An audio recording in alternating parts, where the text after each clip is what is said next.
తెలుసుకో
ఓం శాంతి. మధురమైన పిల్లలు, సర్వులపై దయ చూపించే దయార్థ హృదయుడు ఒక్క బాబానే అయినారు. అతడే దుఃఖహర్త సుఖకర్త అని అంటారు. వారు తప్ప ఇంకెవ్వరూ దుఃఖాన్ని హరించలేరు. ప్రశ్న: భక్తి మార్గంలోనూ జ్ఞాన మార్గంలోనూ రెంటిలోనూ దత్తత తీసుకునే ఆచారం ఉంది. కానీ రెంటిలో తేడా ఏమిటి? భక్తి మార్గంలో ఎవరికైనా దత్తత అయితే గురు శిష్య సంబంధం ఉంటుంది. సన్యాసీలు కూడా దత్తత అయినప్పుడు తమను అనుచరులుగానే పిలుచుకుంటారు. కానీ జ్ఞాన మార్గంలో మీరు అనుచరులు లేక శిష్యులు కారు.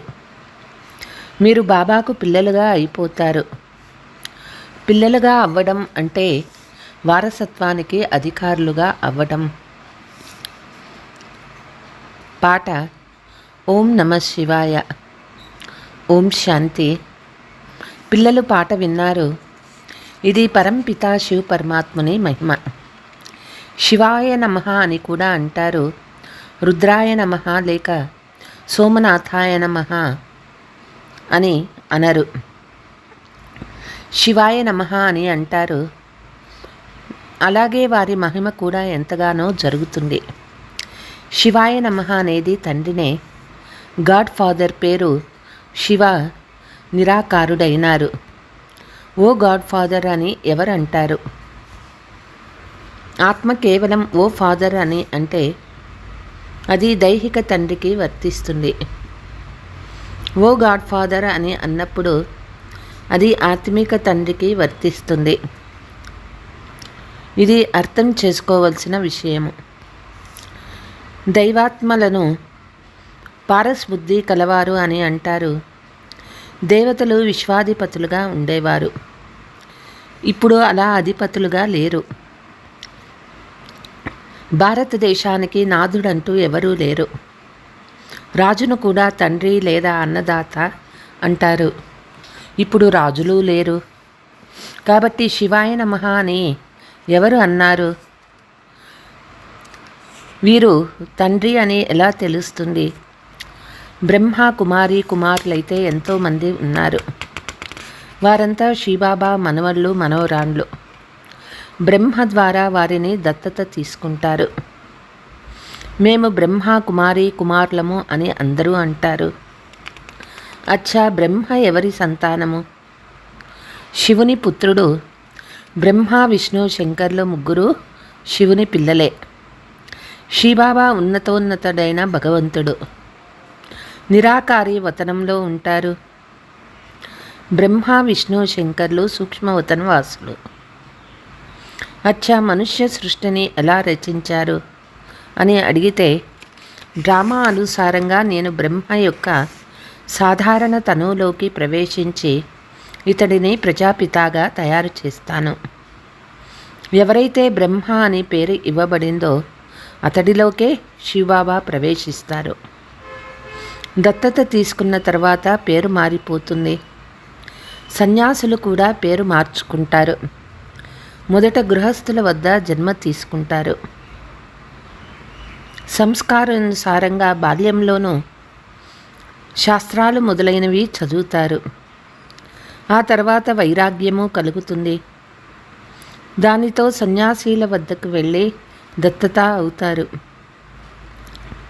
వీరు నా గురువు అని అంటారు. వారిని తండ్రి అని అనరు.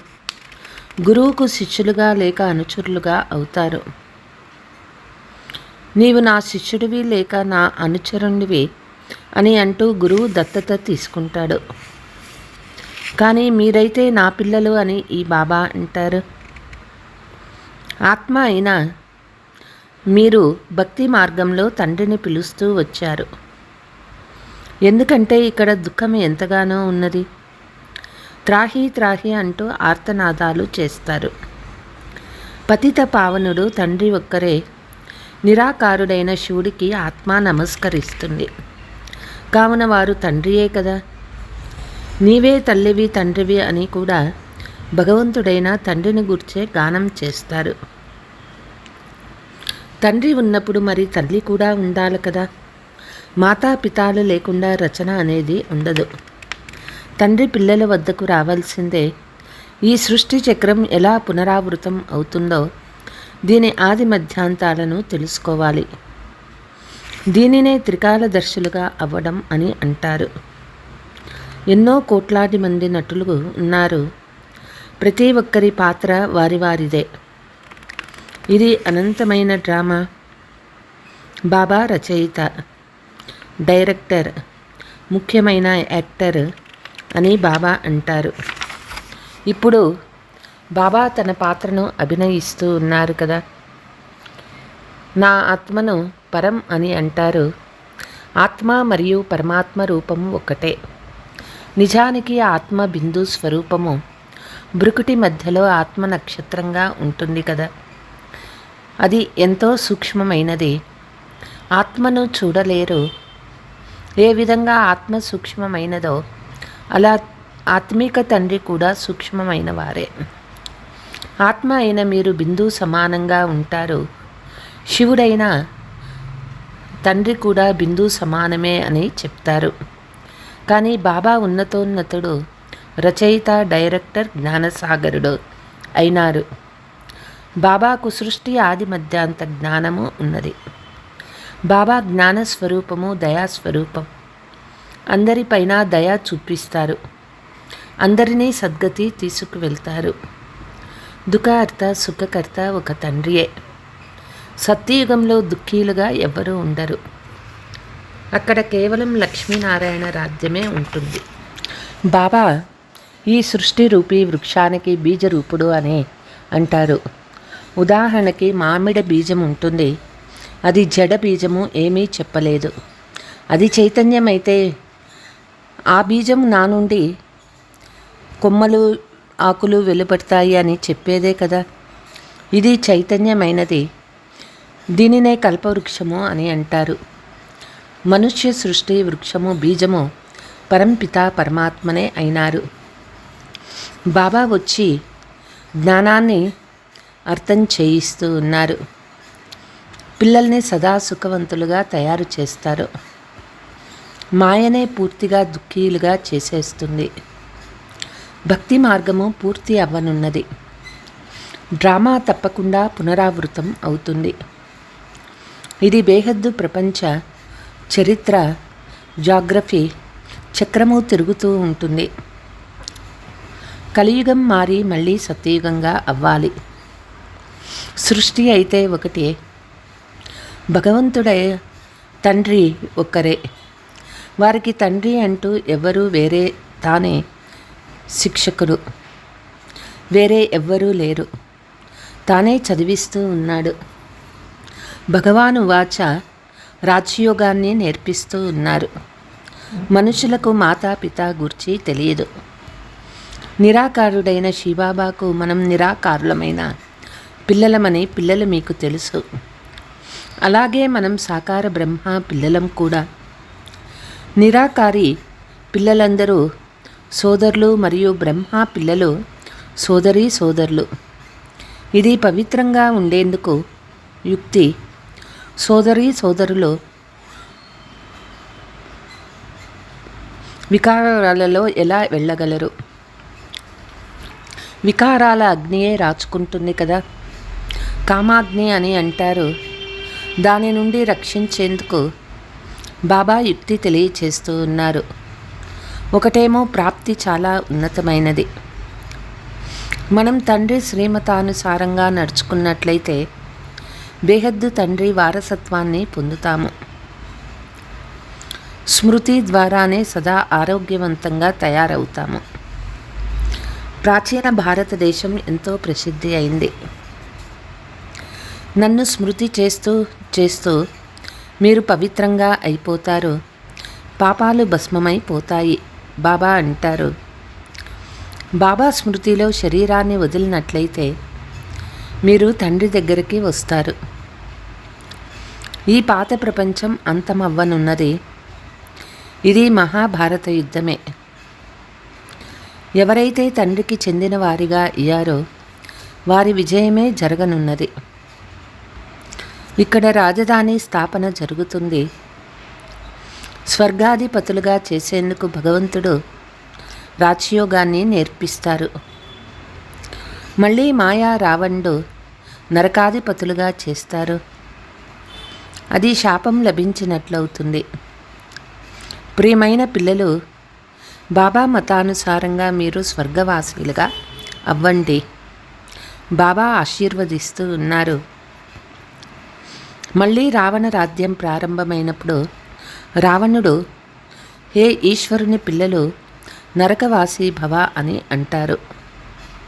నరకం తర్వాత మళ్ళీ స్వర్గం తప్పక రావాలి. ఇది నరకం కదా. ఎంతగా మారణ హోమం జరుగుతుంది. సత్యయుగంలో ఇలా గొడవలు కొట్లాటలు ఉండవు. భారతదేశం స్వర్గంగా ఉండేది. అక్కడ ఇంకే రాజ్యము ఉండేది కాదు. ఇప్పుడు భారతదేశం నరకంగా ఉన్నది. అనేక ధర్మాలు ఉన్నాయి. అనేక ధర్మాల వినాశనం. ఏకధర్మ స్థాపన చేసేందుకు బాబా రావాలి. నేను ఒక్కసారే అవతరిస్తాను అంటారు. తండ్రి పతిత ప్రపంచంలోకి రావాల్సి ఉంది. ఎప్పుడైతే పాత ప్రపంచం అంతమవ్వనున్నదో అప్పుడే తండ్రి వస్తాడు. దాని కొరకే యుద్ధం కూడా కావాలి. మధురమైన పిల్లలు, మీరు అశరీరీలుగా వచ్చారు. 84 జన్మల పాత్రను పూర్తి చేశారు. ఇప్పుడు ఇక తిరిగి వెళ్ళాలి అని బాబా చెబుతూ ఉన్నారు. ఇప్పుడు బాబా మనల్ని పతితుల నుండి పావనులుగా తయారు చేసి తిరిగి తీసుకువెళ్తారు. లెక్కైతే ఉంది కదా, 5000 సంవత్సరాలలో దేవతలు 84 జన్మలు తీసుకుంటారు. అందరూ 84 జన్మలు తీసుకోరు. ఇప్పుడు తండ్రి స్మృతి చేయండి మరియు వారసత్వాన్ని తీసుకోండి అని బాబా చెప్తారు. సృష్టి చక్రం బుద్ధిలో తిరగాలి. మనమంతా నటులం కదా, నటులయ్యండి. డ్రామా రచయిత, డైరెక్టర్ ముఖ్యమైన నటుణ్ణి తెలుసుకోకపోతే వారు అవివేకులే కదా. దీనివల్ల భారతదేశం ఎంతగా నిరుపేదగా అయింది. బాబా వచ్చి సుసంపన్నంగా చేసేస్తారు. భారత్వాసీలైన మీరు స్వర్గంలో ఉండేవారు. మీరు మళ్ళీ 84 జన్మలు తప్పకుండా తీసుకోవలసి ఉంటుంది అని బాబా అర్థం చేయిస్తారు. ఇప్పుడు మీ 84 జన్మలు పూర్తయినాయి. ఈ చివరి జన్మ మిగిలింది. భగవాను వాచ, భగవంతుడైతే అందరికీ ఒక్కరే. కృష్ణుణ్ణి అన్ని ధర్మాల వారు భగవంతునిగా అంగీకరించరు, నిరాకారుణ్ణే అంగీకరిస్తారు. వారు ఆత్మలందరికీ తండ్రి. బాబా అనేక జన్మల అంతిమంలో వచ్చి ఇతనిలో ప్రవేశిస్తాను అని వారు అంటారు.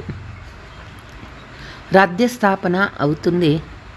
ఆ తర్వాత ఇక వినాశం ప్రారంభమవుతుంది మరియు బాబా వెళ్ళిపోతారు. ఇది చాలా భారీ యజ్ఞము. మిగిలిన యజ్ఞాలు ఏవైతే ఉన్నాయో అవన్నీ ఇందులో స్వాహా అయిపోతాయి. మొత్తం ప్రపంచము చెత్త ఇందులో పడిపోతుంది. ఆ తర్వాత ఇక ఏ యజ్ఞాలు జరగవు. భక్తి మార్గం అంతమైపోతుంది. సత్య త్రేతాయుగాల తర్వాత మళ్ళీ భక్తి ప్రారంభమవుతుంది. ఇప్పుడు భక్తి పూర్తవుతుంది. కాబట్టి ఈ మహిమ అంతా శివబాబాదే. వీరికి ఎన్నో పేర్లను ఇచ్చారు, కానీ వారిని గూర్చి ఏమీ తెలియదు. తాను శివుడు, తననే రుద్రుడు, సోమనాథుడు, బాబులీనాథుడు అని అంటారు. ఒక్కరికే అనేక పేర్లు పెట్టేశారు. ఎటువంటి సేవను చేశారో అటువంటి పేర్లు పెట్టబడతాయి. ఇప్పుడు బాబా మనకి సోమరసాన్ని తాగిస్తారు.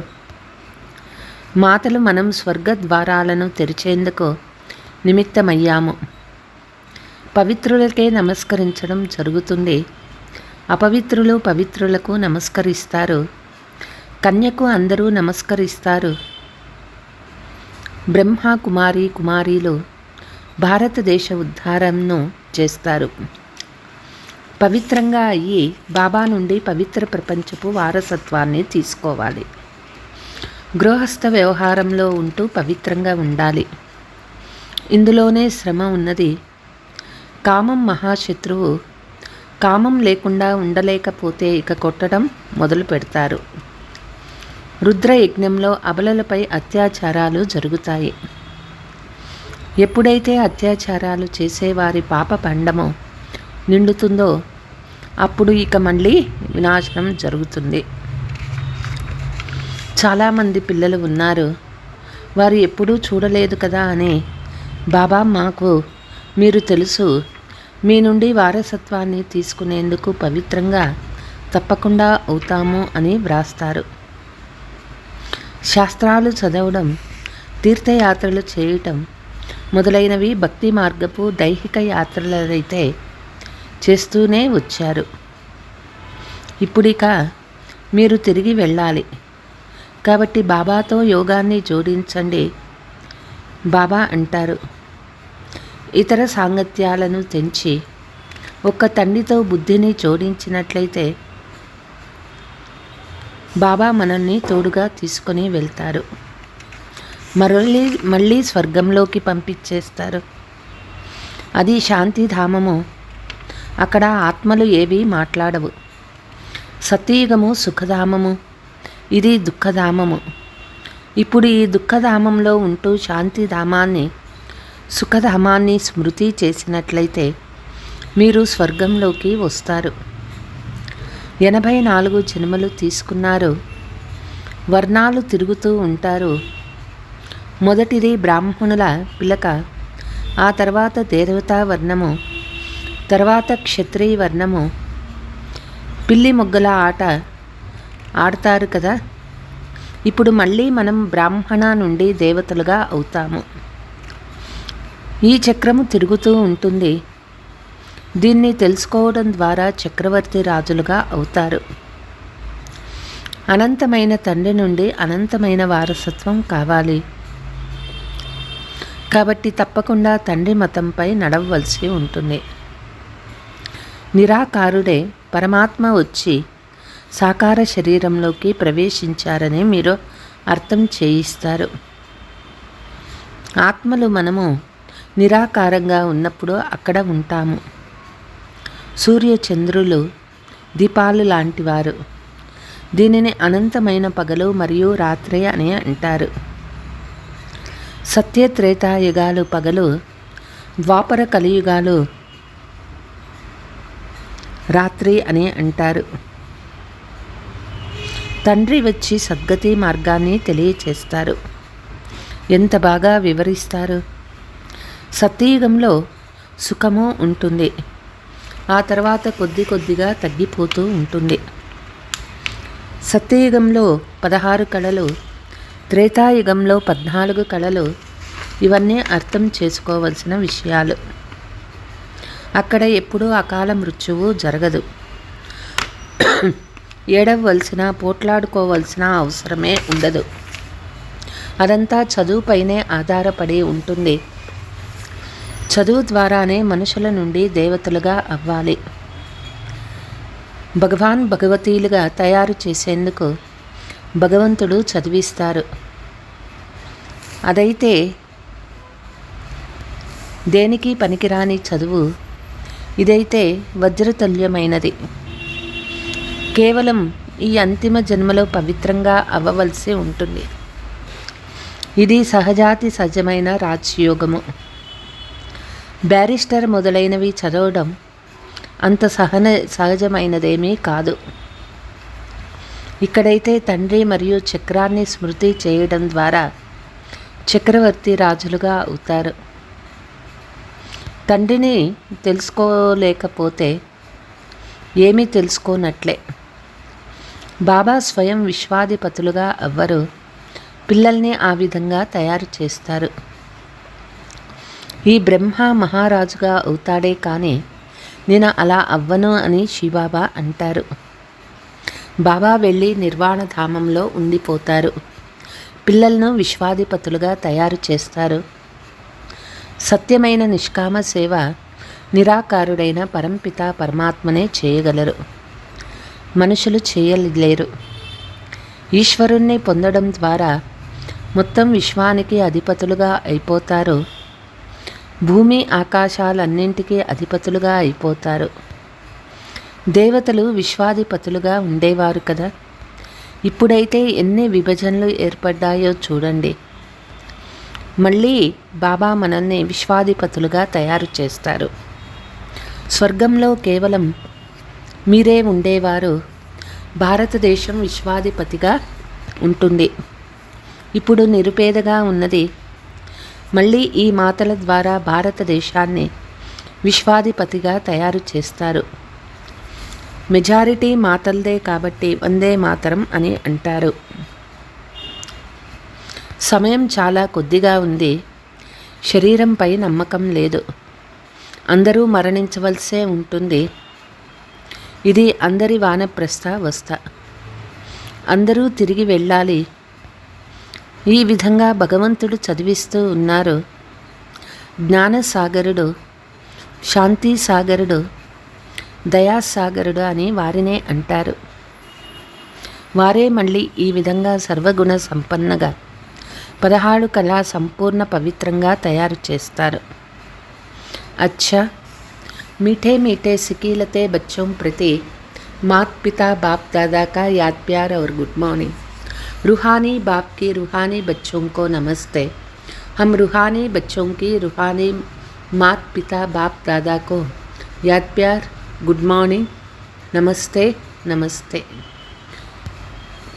ధారణ: ఈ చదువు వజ్రతుల్యంగా తయారు చేస్తుంది కాబట్టి దీనిని బాగా చదువుకోవాలి మరియు ఇతర సాంగత్యాల అన్నింటినీ వదిలి ఒక్క తండ్రితో సాంగత్యాన్ని జోడించాలి.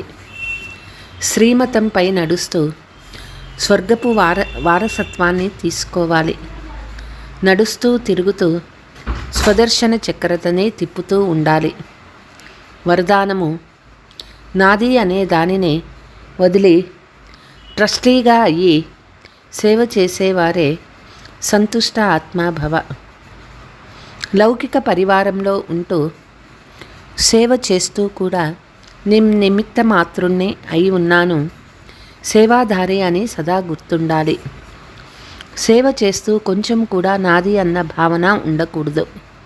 అప్పుడే సంతుష్టంగా ఉంటారు. నాది అన్న భావం వచ్చినప్పుడు విసిగిపోతారు. నా కొడుకు ఇలా చేస్తున్నాడు అని చింతిస్తూ ఉంటారు. కాబట్టి ఎక్కడైతే నాది అన్న భావన ఉంటుందో అక్కడ విసుగు ఉంటుంది. ఎక్కడైతే నీది నీది అన్నది వస్తుందో అక్కడ ఈదులాడటం జరుగుతుంది. నీది నీది అనడం అంటే స్వమానంలో ఉండడం. నాది నాది అనడం అంటే అభిమానంలోకి రావటం. స్లోగన్: బుద్ధిలో అన్ని వేళలా తండ్రి మరియు శ్రీమతం స్మృతి ఉన్నట్లయితే హృదయపూర్వకంగా సమర్పిత అయిన ఆత్మ అని అంటారు. అచ్చా, ఓం శాంతి.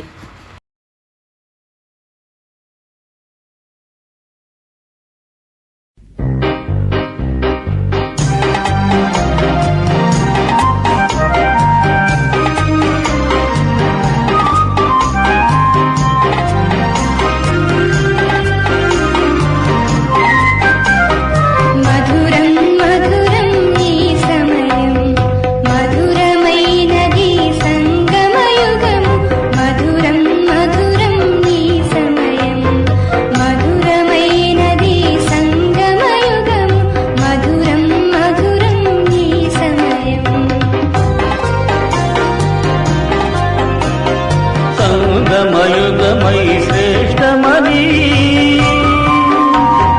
ఆత్మ కురిసెను మెరుపుల జల్లు. సంగమయుగమై శ్రేష్టమని ఆత్మ కురిసెను మెరుపుల జల్లు. ఆత్మ కురిసెను మెరుపుల జల్లు. మధురం మధురం ఈ సమయం, మధురమైనది సంగమయుగము. మధురం మధురం ఈ సమయం.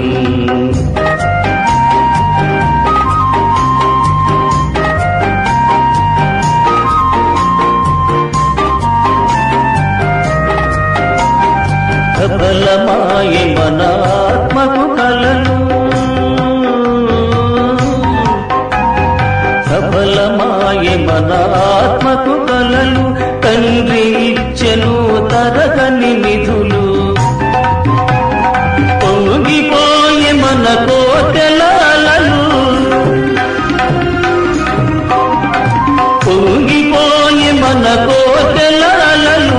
అగమా అంచు బంగారు సిరులు. మధురం మధురం ఈ సమయం, మధురమైనది సంగమయుగము.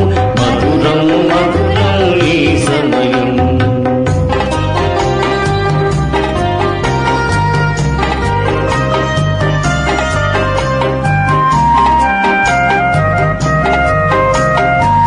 స్వర్గలోకమున ఉండే భూమి,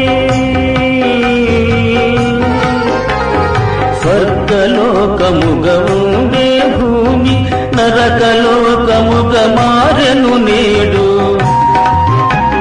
ధరణిని మార్చగ సద్గురు వచ్చెను.